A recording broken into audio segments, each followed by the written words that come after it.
Assalamualaikum warahmatullahi wabarakatuh. Perkenalkan, kami dari kelompok 15 yang beranggotakan saya Rara Nafsa HR dengan NIM 448, Tria Ayudina Sari dengan NIM 454, dan Elia Ransarina dengan NIM 461. Di sini kami akan membahas tentang lembaga pembiayaan konsumen.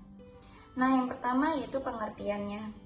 Pembiayaan konsumen atau consumer finance adalah kegiatan yang dilakukan dalam bentuk penyediaan dana bagi konsumen untuk pembelian barang yang pembayarannya dilakukan secara berangsur atau berkala. Nah, menurut Profesor Abdul Qadir Muhammad, perusahaan pembiayaan adalah badan usaha di luar bank dan lembaga keuangan bukan bank yang khusus didirikan untuk melakukan kegiatan dalam bidang usaha lembaga pembiayaan. Nah, dasar hukum dari lembaga pembiayaan konsumen. Nah, kegiatan pembiayaan konsumen ini dimulai sejak dikeluarkannya, yaitu yang pertama Keputusan Presiden Nomor 61 Tahun 1988 tentang lembaga pembiayaan yang diikuti dengan Keputusan Menteri Keuangan Republik Indonesia Nomor 1251-KMK.013-1988 tentang ketentuan dan tata cara pelaksanaan lembaga pembiayaan. Dan selanjutnya yaitu Keputusan Menteri Keuangan Republik Indonesia Nomor 448-KMK.017-2000 tentang perusahaan pembiayaan. Selanjutnya adalah unsur-unsur pembiayaan konsumen. Yang pertama adalah subjek. Subjek adalah pihak-pihak yang terkait dalam hubungan hukum pembiayaan konsumen, yaitu perusahaan pembiayaan konsumen sebagai kreditur, konsumen sebagai debitur, dan penyedia barang, yaitu pemasok atau supplier. Yang kedua yaitu objek. Objek adalah barang bergerak keperluan konsumen yang akan dipakai untuk keperluan hidup atau keperluan rumah tangga. Misalnya televisi, kulkas, mesin cuci, alat-alat dapur, perabotan rumah tangga, dan kendaraan bermotor. Yang ketiga adalah perjanjian. Perjanjian adalah perbuatan persetujuan pembiayaan yang diadakan antara perusahaan pembiayaan konsumen dan konsumen, serta jual beli antara pemasok dan konsumen. Yang keempat, hubungan kewajiban dan hak, di mana perusahaan pembiayaan konsumen wajib membiayai harga pembelian barang keperluan konsumen dan membayar tunai kepada pemasok untuk kepentingan konsumen. Sedangkan konsumen wajib membayar harga barang secara angsuran kepada perusahaan pembiayaan konsumen dan pemasok wajib menyerahkan barang kepada konsumen. Yang kelima adalah jaminan. Jaminan di dalam perjanjian pembiayaan konsumen ada 3. Yang pertama jaminan utama, yang kedua jaminan pokok, dan yang ketiga adalah jaminan tambahan. Jaminan utama berupa kepercayaan terhadap konsumen atau debitor bahwa konsumen dapat dipercaya untuk membayar angsurannya sampai selesai. Yang kedua adalah jaminan pokok. Jaminan pokok adalah barang yang dibiayai oleh perusahaan pembiayaan konsumen secara fidusia. Artinya barang sebagai objeknya dikuasai oleh konsumen, sementara hak kepemilikan atas barangnya diserahkan konsumen kepada perusahaan pembiayaan konsumen, di mana hak kepemilikan itu akan diberikan perusahaan pembiayaan konsumen kepada konsumen pada saat konsumen membayar angsuran sampai lunas. Jaminan tambahan. Jaminan tambahan ada 3, yaitu pengakuan hutang, kuasa menjual, dan juga sesi asuransi. Pengakuan hutang ini mengakui bahwa dia mempunyai sejumlah hutang kepada perusahaan pembiayaan konsumen yang akan dibayar secara berkala pada perusahaan pembiayaan konsumen.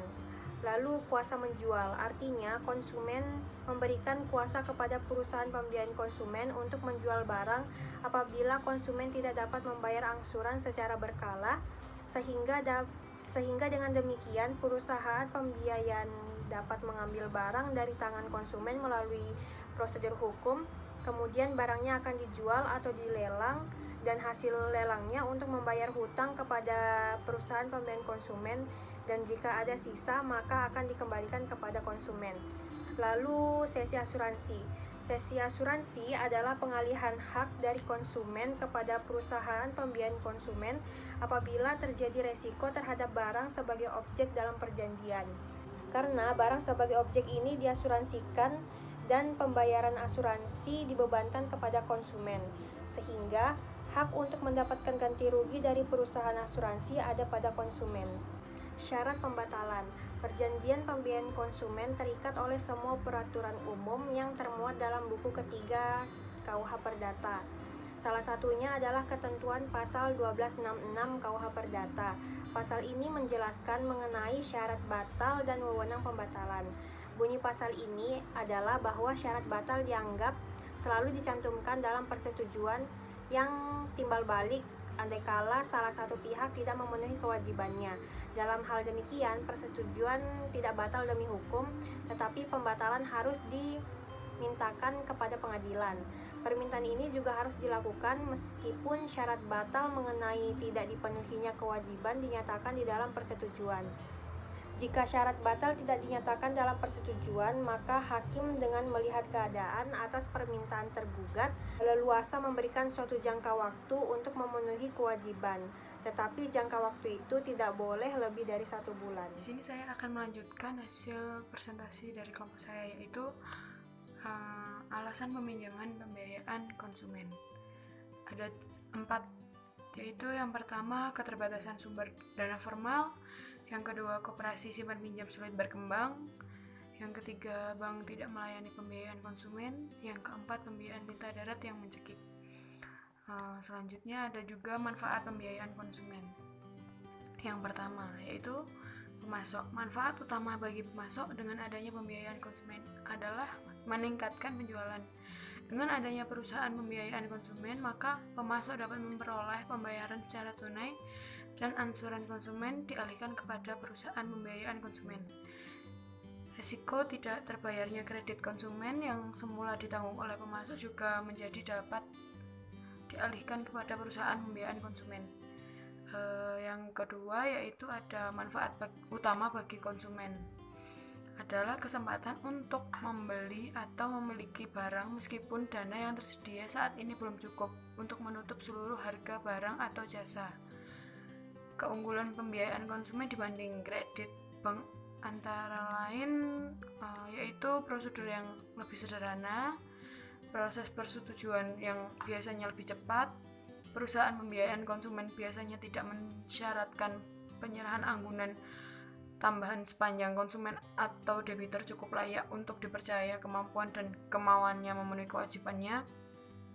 Yang terakhir yaitu konsumen tertentu atau terutama di Indonesia mengalami keengganan untuk berhubungan dengan bank dalam hal peminjaman dana karena minimnya informasi tentang jasa-jasa bank dan cara berhubungan dengan baik bank. Yang ketiga yaitu ada perusahaan pembiayaan konsumen. Manfaat utama yang dapat diperoleh perusahaan pembiayaan konsumen adalah penerima dari bunga dan biaya administrasi yang dibayarkan oleh konsumen. Tingkat bunga yang ditetapkan oleh perusahaan konsumen biasanya lebih tinggi daripada tingkat bunga kredit bank. Hal ini sebagai konsekuensi atau kompensasi karena perusahaan pembiayaan konsumen menanggung risiko yang relatif lebih besar daripada penyalur dana dalam bentuk kredit kepada debitornya. Risiko yang ditanggung perusahaan pembiayaan konsumen relatif lebih besar daripada bank yang menyalurkan kredit antara lain karena 1. Perusahaan pembiayaan konsumen cenderung melakukan analisis terhadap kelayakan konsumen atau calon debitur dengan cara lebih sederhana. Yang kedua, analisis dilakukan dalam waktu yang sangat singkat. Yang ketiga yaitu perusahaan pembiayaan konsumen biasanya tidak mensyaratkan penyerahan anggunan tambahan.